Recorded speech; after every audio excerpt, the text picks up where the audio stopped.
We want you to understand that everything that everybody wants, no matter what it is, whether it's a material object or a relationship or a state of being or a pile of money, a circumstance, an event, everything that everybody wants is for the singular reason that you believe you will feel better in the having of it. And we want to remind you here today that not only will you feel better in the having of it, we can't even find words to explain to you how glorious clarity is, how wonderful it is to be chronically connected to this stream of well-being. So now we have another way of explaining it to you. So the vortex, which is the vibrational reality, which some of it you're allowing yourself to live and some of it not, this vortex has enough in it to keep you busy for 20 or 30 lifetimes. So if you can relax and expect good things to come to you, then more of the things that you've defined begin to flow specifically into your experience. It's such a nice thing. So we began describing to you that you've got to prepare yourself for the content of the vortex to reveal itself to you. So as you hold yourself in vibrational difference from the vibration that is in your vortex, then you disallow yourself the full manifestation of it. So we began talking about your point of attraction. What is your point of attraction? What is your right now, in this moment, in every moment, relationship with what you've created, with what's actually in the vortex? Well, you can tell by the way you feel what your relationship is, but you can also tell by how things are turning out for you. So we began describing this vibrational grid. It's like a vibrational state of being that will fill in with all of the details. It's like the framework of a house. First the framework goes up, and then eventually they put the roof on and the walls go in and more detail comes to it. But initially there's a sort of a grid-like structure, and we want you to be aware that you've got this grid-like structure going on all the time that you have control over, that most of you have not been exercising your control as much as you can, or even hardly at all, because you've been observers of things rather than determined that you're going to prepare a grid, a point of attraction that matches what's in your vortex.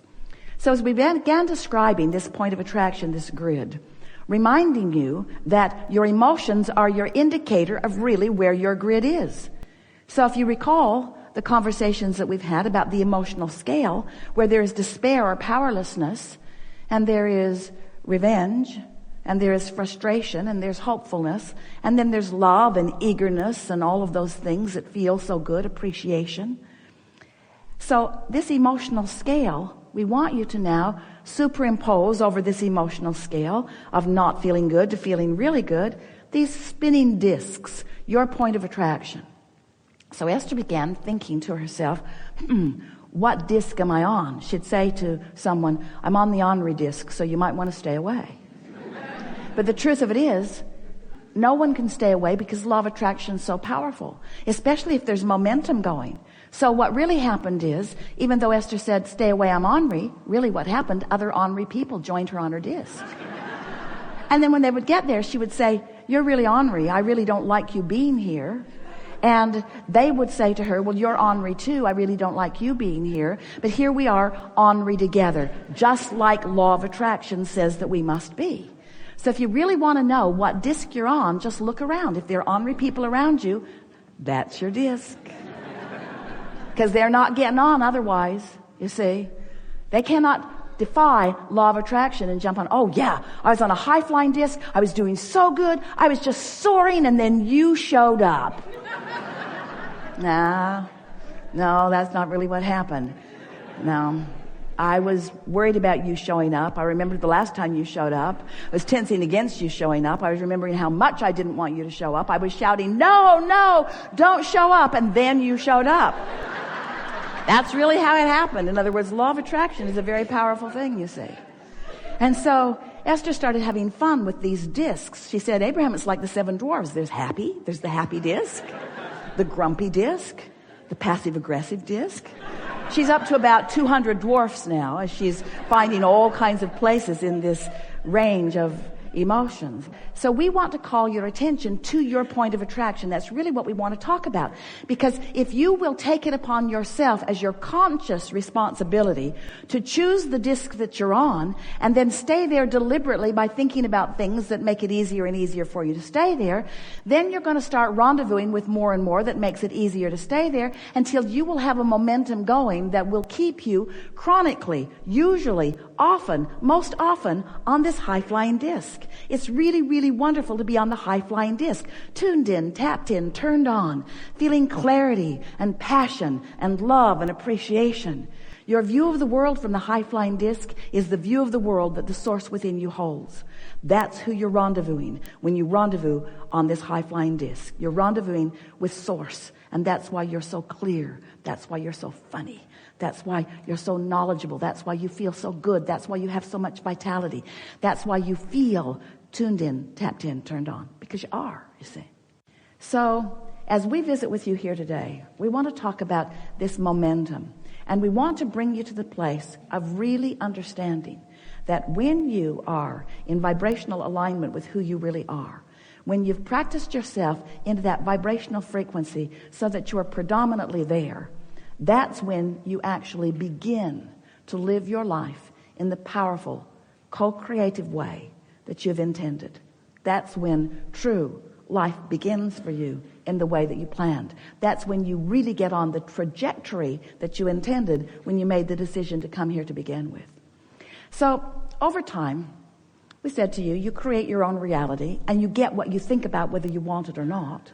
And then we began to explain to you that when you know what you don't want, you launch a vibrational rocket of what you do want. Now, that was never a very satisfying conversation for you because we're talking about rockets that you can't really see going into what we began to describe as a vortex. Oh, that was fun. The vortex of creation. It was such a good concept, such a good way of explaining to you. We wrote a whole book about your vortex, saying to you, get into your vortex, get into your vortex. Because when you've launched a rocket about what you want, and you've done it and done it and done it and done it and done it, there is a reality, a vibrational reality that is ready to reveal itself to you in full manifestational form, but you've got to be a vibrational match to what you're asking for. So we began talking to you about this vortex of creation, and many of you resonated with it. You got the idea of it, that there is a vibrational reality that is in place before there is a manifested reality. But it's hard for you to make that jump in most cases because you are so accustomed to translating things visually and auditorially and with your nose and your fingertips and your tongue. You're so good at that when we talk about a vibrational reality that you cannot see and that you cannot hear and that you cannot smell or taste or touch, it wasn't as real as you wanted it to be. And then we began to explain, but you can feel your way into it. When you're happy, you're there. When you feel elation, you're a vibrational match to what's in there. And if you can keep it up, if you can keep the momentum going in the direction of what you want long enough, and it's not that long, if you can hold yourself in vibrational steadiness with who you really are and what you really want, a momentum will ensue that will be realized by you in full manifestational form, so that in time, everyone around you will be able to witness the manifestation that has moved from the vibrational reality into what you want to call reality. You don't want to call it reality until you can sleep with it or spend it or eat it or live in it or drive it. In other words, we get it. You want it to be about your spaces and faces and places. We get that.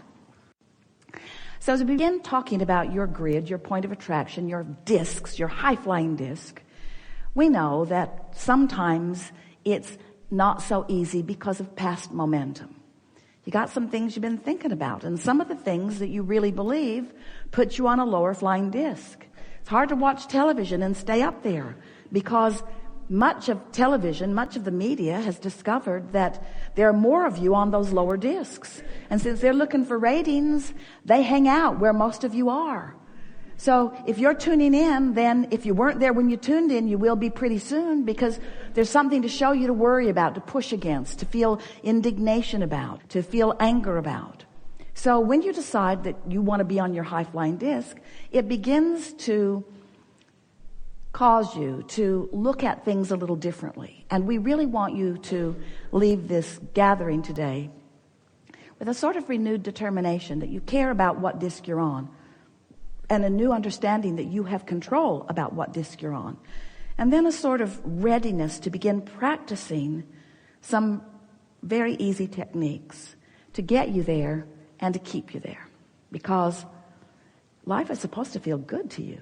You're supposed to be rendezvousing in powerful, co-creative moments, you see. There is no way that we have seen that will restore you to your true sense of value and worth more than this understanding and accomplishing of this high-flying disc. Because when you stand in that vibrational frequency with source energy at your back, assisting you every step along the way, again and again all day long, you'll stand with a smile on your face, knowing the perfection of where you stand. You will realize that this is really who you are. This is who you are meant to be. And anything less than this is just not enough for you. And you can do it. It's not a difficult thing. So if you've been following us for a while, you've been reading books. We've written lots of them. Stuffed them full of processes, lots of them. And today we're going to offer to you a process that we want you to know trumps all of them. Doesn't render them ineffective. It's just the process of all processes. Because it's the process that will accomplish the most for you. It will get the most done for you. It will put you in the strongest place of positive attraction. And it's the easiest thing to do. Sort of like a magic pill, it seems. But it will take your deliberate attention and your readiness to find resonance with who you are. Have we convinced you so far that you create your own reality? Have we convinced you so far that you live in a vibrational universe? Have we convinced you so far that your vibration matters? And have we convinced you that the better you feel, the higher flying you are, that the better your point of attraction is in terms of the more you will like what begins to manifest? So here's the process. When you wake up in the morning, that's your best opportunity to stay on the high flying disc, because you were on it when you woke up. Just like you were on the high flying disc when you were born, before you were oriented toward trouble. You're on that high flying disc when you wake up. And here's the reason. We're just going to give it to you in a very bold statement. While you slumber, your momentum of thought ceases. Now that doesn't mean that you can't wake up in the morning and pick up right where you left off. But if you don't do that, you have a better opportunity to find that high frequency.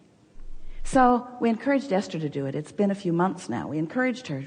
When you wake up, find a thought that feels good. And at first, just the pressure of finding a thought that felt good kept her from finding one. The first day, she didn't even make it until breakfast before she was soaring down some trajectory that she didn't mean to soar down.